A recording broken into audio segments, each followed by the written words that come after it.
hubo un papa que llegó a vender el cargo. Literalmente, recibió dinero a cambio de dejar de ser el jefe de la Iglesia. Esta es la única venta directa del papado registrada con cifras concretas. ¿Cuánto crees que llegó a costar? Además, lo hizo porque quería tener algo que el trono papal le estaba impidiendo. Su comportamiento fue un escándalo constante, acusado de abusos, fiestas dentro del Vaticano e incluso de crímenes de sangre. Su historia fue una vergüenza para la Iglesia. De hecho, su pontificado, si se le puede llamar así, ayudó a definir la manera en que se elige a un papa, para evitar que se volviera a repetir. Por si todo esto no fuera suficiente, la figura de la que hablamos hoy es el único caso registrado en la historia de la Iglesia en el que una misma persona llegó a ocupar el papado en 3 periodos diferentes. ¿Cómo fue esto posible? Para entender al protagonista de esta historia, primero hay que entender quién controlaba Roma en realidad. Durante gran parte del siglo X y XI, hubo una familia que dominó la ciudad y el papado, gracias a sus alianzas, al vacío de poder que existía en aquel entonces y, por supuesto, a la corrupción eclesiástica. Estamos hablando de los Tusculum. Llegaron a crear una red de obispos y cardenales leales, gracias a la compra y venta de cargos eclesiásticos, asegurándose un poder con el que controlaron el Vaticano. En el año 1032, fallecía el Papa Juan XIX, sucesor y hermano de Benedicto VIII, ambos pertenecientes a la familia Tusculum. Pero un tercer hermano, Alberico, seguía vivo. En ese entonces, era el jefe de la familia y el hombre más poderoso de Roma. Se enfrentaba a la amenaza de perder el papado como instrumento familiar. Él sabía que tener el poder detrás del trono era más seguro que ocuparlo. Ser papa implicaba responsabilidades visibles. Gobernar desde las sombras le permitía mantenerse intocable. De modo que convertir a su hijo en papa significaba consolidar de nuevo su dinastía. Teofilacto de Tusculum no tenía experiencia, ni formación teológica, ni siquiera vocación. Pero eso daba igual. Lo que su padre necesitaba lo antes posible era que cumpliese con los requisitos mínimos para ser papa. Alberico impidió que se convocara un proceso de elección tras la muerte de su hermano, bloqueando posibles candidatos alternativos. Teofilacto fue presentado como el único candidato viable. Su padre compró apoyos mediante promesas de cargos, tierras o dinero. Ordenó sacerdote a su hijo poco antes de la elección y lo convirtieron en papa inmediatamente. Teofilacto, de tan solo 20 años, se convirtió así en Benedicto IX sin pedirlo, uno de los papas más jóvenes de la historia, que heredó un cargo que no entendía y lo usó para salirse siempre con la suya. Desde el principio, su papado fue problemático y el nivel de corrupción rozó lo absurdo. Era un hombre sin interés alguno en la religión, centrado en los placeres personales. No solo llegaría a vender su cargo durante su segundo pontificado, sino que ya en el primero, llegó a cometer actos tan detestables como para que lo expulsasen de Roma. Benedicto IX vendía cargos religiosos como si fueran botellas de vino. Los monasterios se convirtieron en regalos para amigos y clientes. Y lo peor es que para él, nada de esto era escandaloso. Hay una anécdota sobre un pastor que no sabía leer la Biblia ni le importaba, pero se convirtió en obispo tras regalarle un caballo al Papa. Llegó a convertir el Vaticano en un lugar de celebraciones profanas, en donde organizaba fiestas pagadas con el dinero de la Iglesia.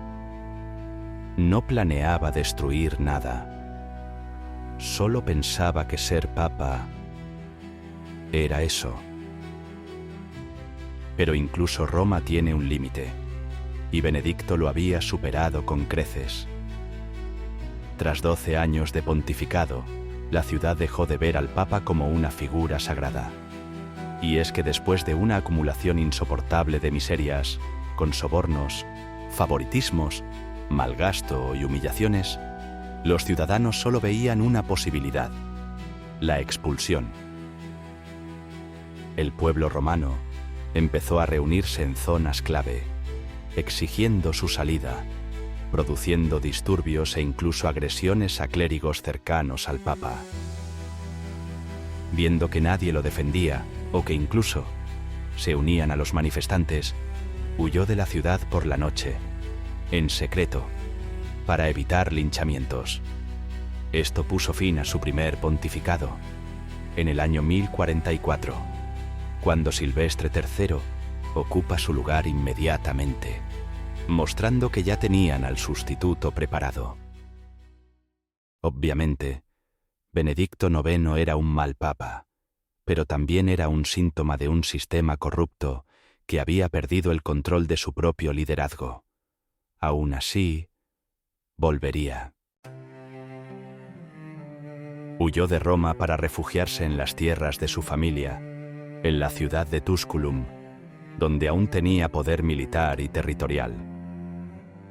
Allí espera e inicia una relación con una persona que pertenecía también a su misma familia, pero volveremos sobre este punto cuando hablemos de su segundo pontificado. En ningún momento es perseguido, y él ni siquiera llega a renunciar, solo desaparece momentáneamente, elaborando un plan para recuperar lo que es suyo. Mientras tanto, en el Vaticano, un hombre perteneciente a una familia que era enemiga histórica de los Tusculum, Silvestre III, no estaba siendo reconocido por parte del pueblo como papa legítimo. Con el apoyo de su familia, en la primavera del año 1045, Benedicto IX llega a Roma respaldado por tropas.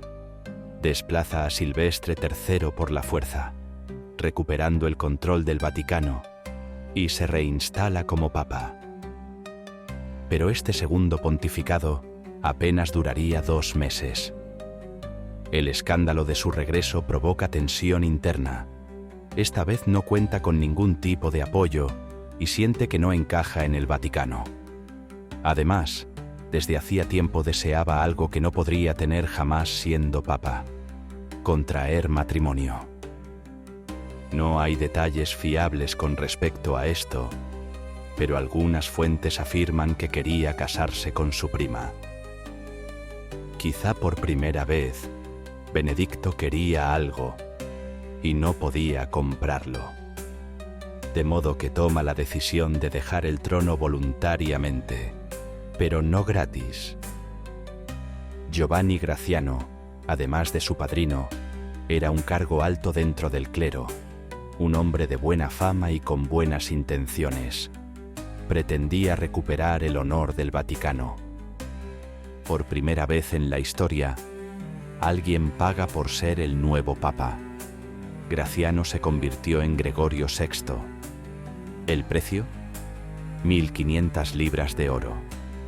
Pero, ¿cuánto dinero es eso exactamente? Una libra romana antigua equivalía aproximadamente a 327 gramos de oro, de modo que con esas 1.500 libras estaríamos hablando de 490.500 gramos de oro puro. Limitándonos a lo que cuesta 1 gramo de oro a día de hoy, su valor puramente económico serían unos 35 millones de euros. Pero esto no es todo. No estamos teniendo en cuenta lo que podías hacer con esa cantidad de oro en 1045, que es lo que realmente importa para que nos hagamos una idea de su valor real. Las estimaciones del salario anual de un trabajador medio del siglo XI nos dicen que para conseguir una sola libra de oro tenía que trabajar unos 6 años y medio. Esto quiere decir que necesitaría unos 10.000 años para ser capaz de obtener las 1.500 libras de oro. Por tanto, podemos ya intuir que el valor inicial de 35 millones de euros se queda un poco corto. Y es que, actualmente, el sueldo medio europeo es de 30.000 euros al año. Si hiciéramos el cálculo con los 10.000 años necesarios para pagar el papado a día de hoy, estaríamos hablando de un coste aproximado de 300 millones de euros. Y justo cuando parecía que todo había terminado, volvió a llamar a la puerta del Vaticano. El matrimonio que Benedicto quería no se llevó a cabo porque la familia rechazó la unión, de modo que intentó volver al poder. Pero no iba a ser fácil porque, en realidad, debido a las irregularidades que se habían cometido este último período, con Silvestre siendo desplazado a la fuerza, Gregorio comprando el papado y Benedicto, quien aún habiendo vendido el trono, estaba reclamando de nuevo el cargo. La situación era tan absurda que por un momento hubo 3 papas a la vez. Este caos papal tuvo que gestionarse a través de lo que se llamó el Concilio de Sutri, una ciudad situada al norte de Roma. Fue presidido por el emperador del Sacro Imperio, el 20 de diciembre de 1046, y los 3 papas fueron convocados. Silvestre III fue declarado ilegítimo, sin autoridad espiritual, y se le prohibió volver a aspirar al trono papal. Se ordenó que fuera recluido en un monasterio. Gregorio VI admitió que había comprado el papado, aunque afirmó que lo hizo para salvar a la Iglesia del escándalo, pero fue declarado culpable de ponerle precio a lo que se supone que es sagrado, llegando a renunciar voluntariamente. Fue exiliado a Alemania. Benedicto ni siquiera apareció. No se presentó al concilio. Simplemente decidió que no valía la pena, como si todo aquello no fuera con él.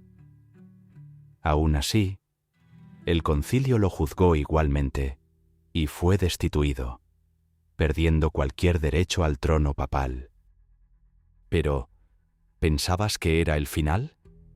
Pues no. Aún le quedaba una jugada más. Contra todo pronóstico, volvió a hacerlo. Volvería a convertirse en papa una tercera vez. Realmente, el sistema aún estaba roto, y lo que vino después fue una mezcla de improvisación y vacío de poder. El emperador que presidió el Concilio de Sutri había nombrado papa a Clemente II, quien murió repentinamente menos de un año después, en octubre de 1047. Sin embargo, no había sucesor inmediato ya que había cierta desorganización. Y ahí es cuando ocurre lo impensable. Benedicto, que nunca supo cuándo parar, encontró la puerta abierta una vez más.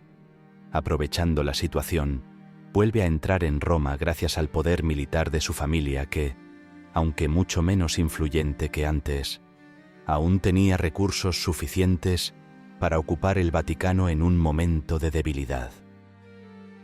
Sin nadie lo suficientemente rápido como para impedírselo, Benedicto IX se convirtió en el papa con más pontificados distintos de la historia. 3 en total. Sin embargo, no hizo nada relevante esta tercera vez, y su regreso fue breve, ya que tan solo 9 meses después, en el año 1048, concluyó su historia. El emperador del Sacro Imperio designa como nuevo papa a Dámaso II y lo envía a Roma con apoyo militar y el encargo específico de recuperar el Vaticano. Benedicto, sin fuerza ni aliados, ni siquiera intentó defender su posición y abandonó Roma poco antes de la llegada de Dámaso. Después de esto, se retiró para siempre. Esta vez sí, su historia estaba a punto de terminar, y lo haría en silencio. No fue juzgado ni condenado oficialmente, Su final fue más bien una desaparición. Se le dejó en el olvido. Se cree que vivió como monje en una abadía y murió en 1055, a los 43 años. Pasó de estar en la cumbre del poder espiritual a desaparecer en un monasterio sin dejar rastro. Pero su huella ya era imborrable, porque obligó a la Iglesia a hacer algo que evitaba desde hacía siglos: cambiar las reglas. Apenas una década después de su caída, se instauró un sistema de elección papal en el que se eliminaba la intervención directa de nobles y solamente los cardenales podrían elegir al nuevo papa. Se buscaba acabar de una vez con la posibilidad de la compra y venta de cargos dentro de la Iglesia. Este decreto es considerado el antecedente directo del sistema de cónclave y nació en parte gracias a Benedicto IX.